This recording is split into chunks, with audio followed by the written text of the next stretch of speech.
वाह सौरभ वाह, क्या बात है बेटा।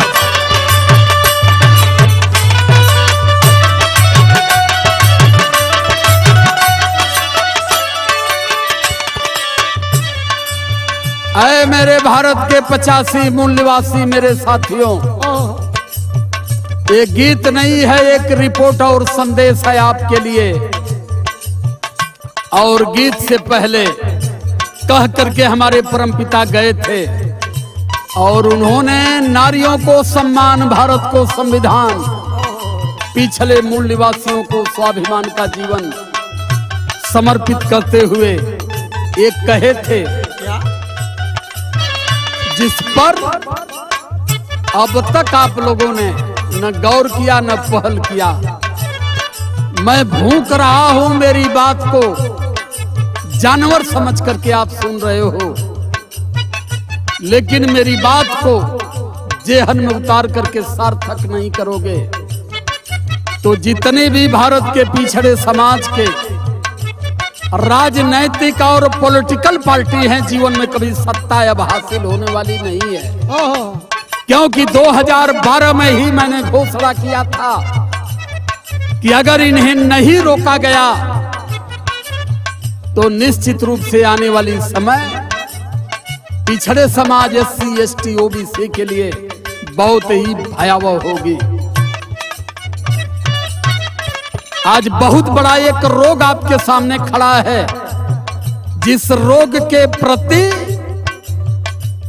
देश का कोई पिछड़े समाज का राजनेता बोलने के लिए तैयार नहीं है। मैं जानना चाहता हूं कौन सी मजबूरी है आपकी। आप डेमोक्रेसी में जी रहे हो, भारतीय कॉन्स्टिट्यूशन हमें बात कहने का मौलिक अधिकार दे दिया है, आंदोलन करने का ये हमारा संपूर्ण अधिकार है, लेकिन कौन सी मजबूरी है कि आप इस रोग के प्रति अपनी बात नहीं कर पा रहे हो, नहीं आंदोलन कर पा रहे हो। क्या है?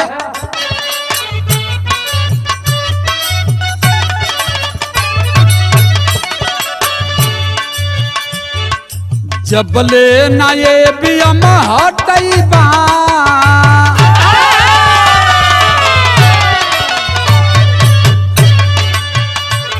अरे जबले ना ये भी हम हटई बा, वतनवा में सत्ता ना पैबा।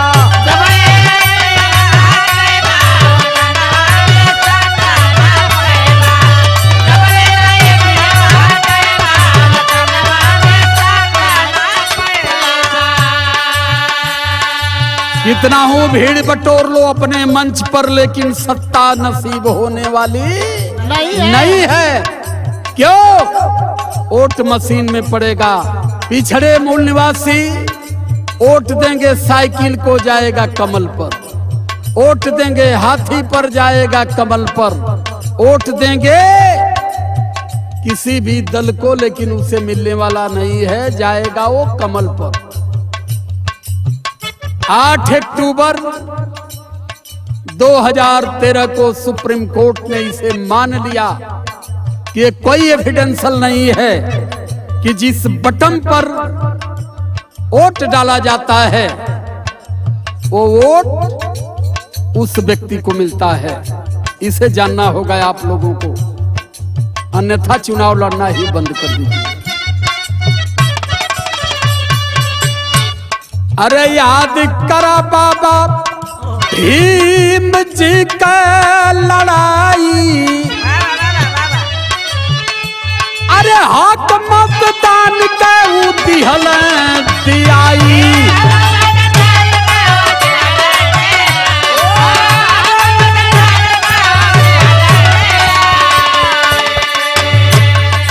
फोकट में बहुजन गवई बा,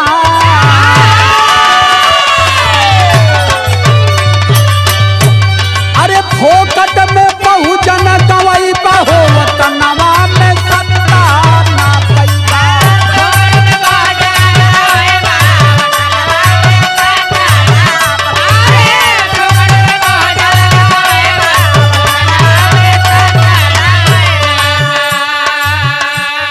%85 के लोग देखते रह जाएंगे और 3% वाले हुकूमत में बैठ करके आपके सर पर सवार हो जाएंगे। जो मैं बात कर रहा हूं, ये गीतकार के नाते आपको बात हल्की लग रही हो, लेकिन हृदय से महसूस कर लेना। क्यों 2019 में 1,54,000 वोट ईवीएम ने भारतीय जनता पार्टी के पक्ष में फेंका था। लेकिन मैं इस इलेक्शन कमीशन और चुनाव आयोग को कहना चाहता हूं, देश को गुलामी की तरफ मत ले जाओ मेरे भाई। किस भाग्य से तुम इलेक्शन कमीशन का चीफ बन के बैठे हो, लेकिन देश का लोकतंत्र, देश की डेमोक्रेसी आज खतरे में है।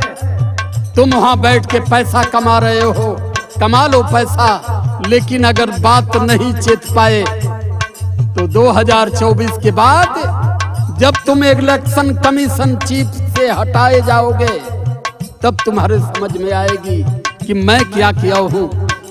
इलेक्शन कमीशन आने वाले जनरेशन को गुलाम बनाने के लिए दिल्ली में बैठ करके तुम गुलामी झेल रहे हो किसी सिस्टम का। ये दूसरी लाइन मेरी कह रही है।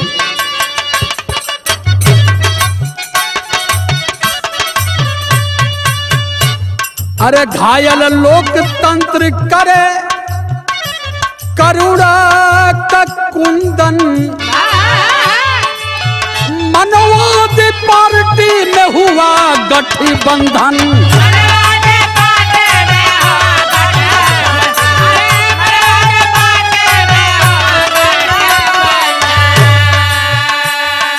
जबले ना विरोध तू जतैबा,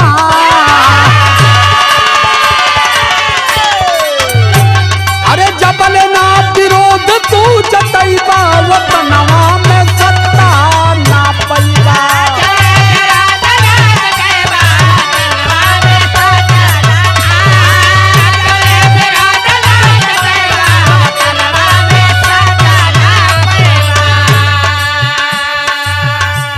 झारखंड से लेकर के उत्तराखंड तक लाखों अनुयायियों ने मुझे बार बार फोन करके बता रहे हैं कि सर अब आपकी गीत ईवीएम पर आनी चाहिए। क्यों कि जब तक भारत में ईवीएम है तब तक हम मनवाद की लड़ाई में सार्थक नहीं हो पाएंगे। इसलिए मैं अपने बहुजन समाज 85 मूल निवासियों से ये कहना चाहता हूं, क्या है, जीरो बन गई न तुहरे वोट का कीमतिया।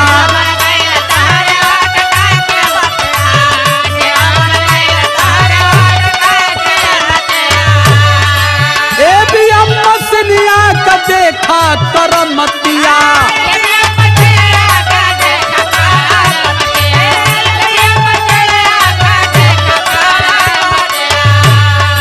कितनो तू भिड़िया जुटैबा, अरे कितनो तू भिड़िया जुटैबा, हो तनवा में सत्ता ना पैबा।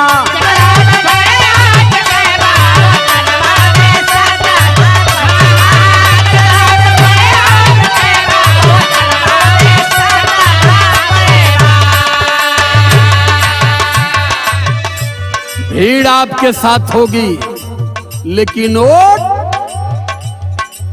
15 लोगों के साथ होगा। और इसीलिए चुनाव से 8 महीना पहले ये गणना कर देते हैं 350 प्लस 200 प्लस, क्योंकि ये ब्रह्मा के नाती हैं, ब्रह्मा सृष्टि के रचयिता हैं। मैंने देखा है, पढ़ा है, इन्होंने कहा है कि हम ब्रह्मा के प्रतिनिधि हैं, जो सृष्टि चलाता है हम उसकी औलाद हैं, क्योंकि उन्होंने हमें मुंह से पैदा किया है। पढ़ लिख करके दिमाग से भूसा बाहर कब करोगे। जा रही है हमारी चौथी लाइन, क्या है,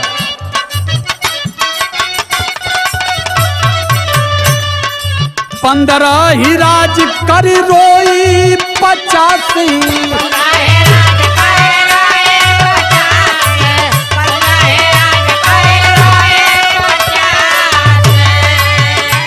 अरे ABM में वोट देवा भैया मूल निवासी।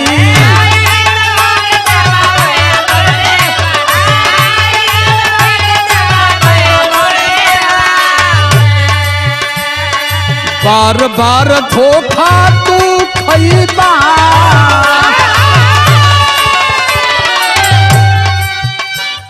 अभी आपके सामने बिहार का चुनाव हुआ। बिहार के चुनाव में जिसके साथ भीड़ थी, मुख्य पटल पर पहुंच गए हमारे भाई तेजस्वी यादव। 21 सीट जबरदस्ती हरा दिया गया। जो 2000 से जीता था उसे 50 वोटों से हरा दिया गया। जो 1200 से जीता था उसे 7 वोटों से हरा दिया गया। जबरदस्ती हरा दिया गया। क्यों हरा दिया गया? इस देश में ABM है, ABM में रिकाउंटिंग की व्यवस्था नहीं है, इसलिए हरा दिया गया। नहीं तो आज युवा हृदय सम्राट, नई सोच का बेटा बिहार का शानदार मुख्यमंत्री बनता, पिछड़े मूल निवासियों का सम्मान बढ़ जाता।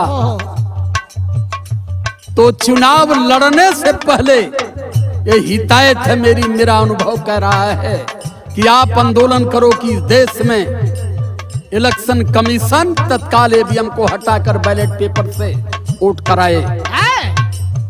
क्या है? बार बार धोखा तू खइबा। अरे बार बार धोखा तू खइबा, वतनवा में सत्ता ना पैबा।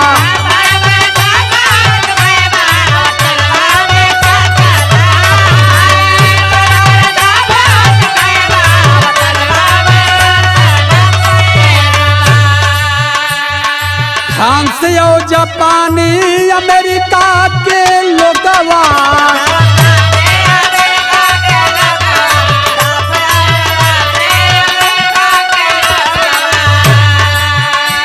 अरे मिल के भगाए ABM वाला रोगवा।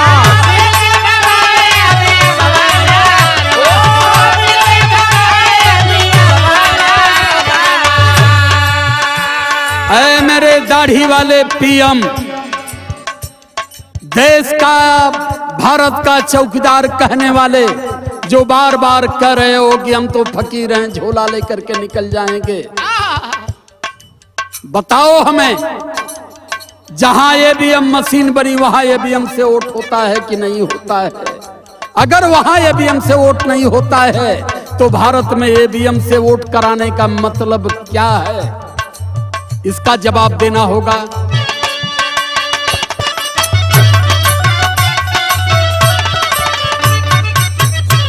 अरे फ्रांस और जापान अमेरिका के लोगवा, अरे मिल के भगाए ABM वाला रोगवा।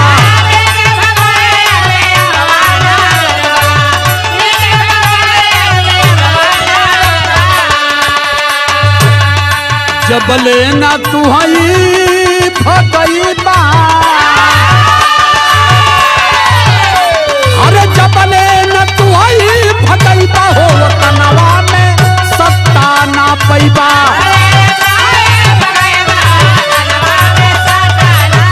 जय हो।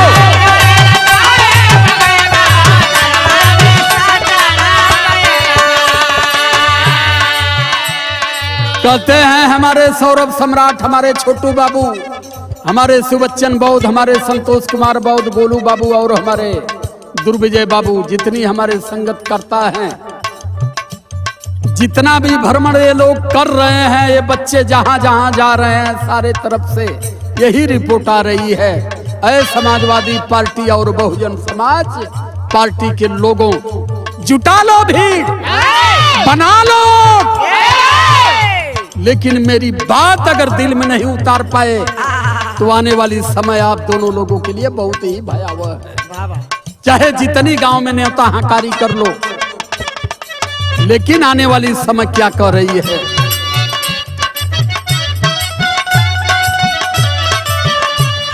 सपाया और बसपा सुना भरे भाई,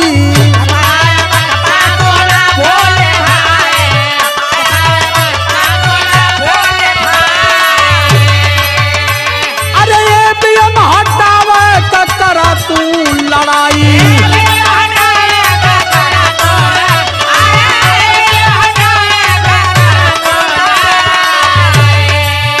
जितना भी वोट बटोर लो, लेकिन सत्ता अब नसीब होने वाली नहीं है। क्यों कि ये भी हम एक ऐसी भयंकर बीमारी, कोरोना की वैक्सीन आ गई, कोरोना तो चला जाएगा, लेकिन मुझे वैक्सीन पर भी इनके भरोसा नहीं है।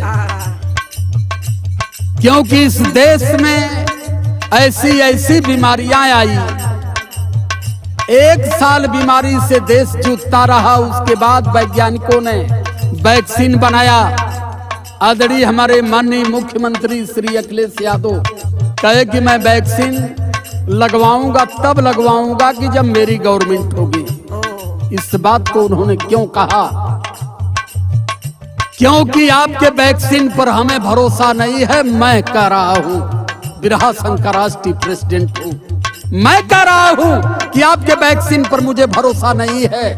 वो वैक्सीन कोरोना खत्म करेगी कि हमारा जीवन खत्म करेगी कि हमें आंख से अंधा करेगी, पहले इसका भी स्पष्टीकरण माननीय भारत सरकार के स्वास्थ्य मंत्री ए.बी. वर्धन साहब को देना होगा। मुझे आप लोगों पर भरोसा नहीं है, क्योंकि आप लोग कहते कुछ हो करते कुछ हो, क्योंकि आप लोग बात के व्यक्ति नहीं हो।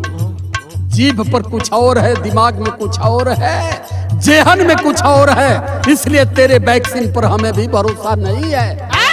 मर जाना हम कबूल समझेंगे, लेकिन तेरे वैक्सीन को हम भी मानने वाले नहीं हैं। इसलिए कहना चाहते हैं,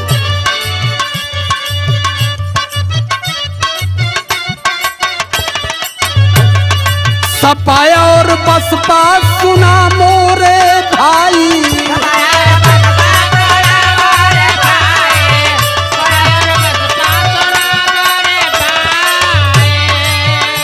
अरे ये भी हम हटावे का करा तू लड़ाई।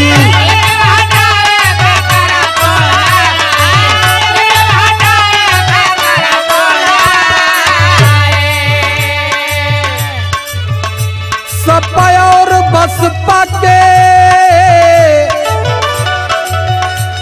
उत्तर प्रदेश के मान सम्मान स्वाभिमान को बचाना है, पिछड़े समाज को, तो ये काम करना होगा। सपा और बसपा के सुना मूर भाई, ये भी हम हटावे के पहले लड़ा तू लड़ाई। सौरभ सूर्य भान की जगईबा, सौरभ सूर्य भान के जगईबा हो तनमा